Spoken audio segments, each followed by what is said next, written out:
नई जीएसटी दरें 22 सितंबर से लागू होने जा रही हैं और इस बार सबसे ज्यादा चर्चा में वो नया टैक्स स्लैब जिसमें सरकार ने कुछ चीजों पर सीधा 40% टैक्स लगाने का फैसला किया है। इस लिस्ट में शामिल है सिगरेट, गुटखा, पान मसाला, चबाने वाला तंबाकू, बीड़ी, फास्ट फूड और जंक फूड, शुगरी और फ्लेवर युक्त drinks, luxury cars, personal aircraft, casino, जुआ और ऑनलाइन बैटिंग जैसी सेवाएं। मतलब साफ है, आपकी जेब पर सबसे बड़ा बोझ अब इन्हीं सामान और सेवाओं से पड़ेगा।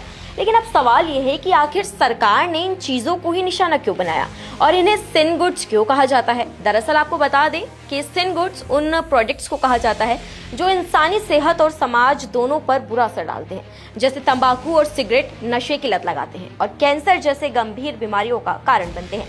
शुगरी ड्रिंक्स, जंक फूड और फास्ट फूड से मोटापा, डायबिटीज और हार्ट प्रॉब्लम जैसे हेल्थ दिक्कतें तेजी से बढ़ रही हैं।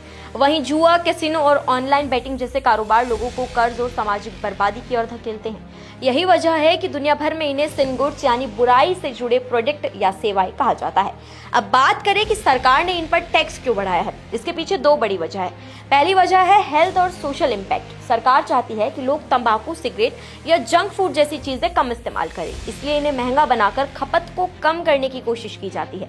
दूसरी वजह है राजस्व यानी कि टैक्स। सरकार को पता है कि इनका इस्तेमाल पूरी तरह से खत्म नहीं किया जा सकता, लेकिन लोग फिर भी इन्हें खरीदेंगे ही, इसलिए ये टैक्स कलेक्शन का एक बड़ा सोर्स बन जाते हैं। यही पैसा बाद में सरकार हेल्थ केयर, शिक्षा और पब्लिक वेलफेयर पर खर्च कर सकती है।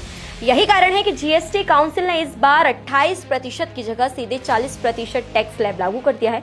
इसका मतलब है कि अगर आज कोई सिगरेट का पैकेट 250 रुपए का मिल रहा है तो नई दरों के बाद वो लगभग 280 रुपए का हो जाएगा। इसी तरह गुटखा, पान मसाला और शुगरी ड्रिंक्स भी पहले से काफी महंगे हो जाएंगे। सरकार का कहना है कि ये उत्पाद ना तो रोजमर्रा की जरूरत है और ना ही जीवन के लिए जरूरी।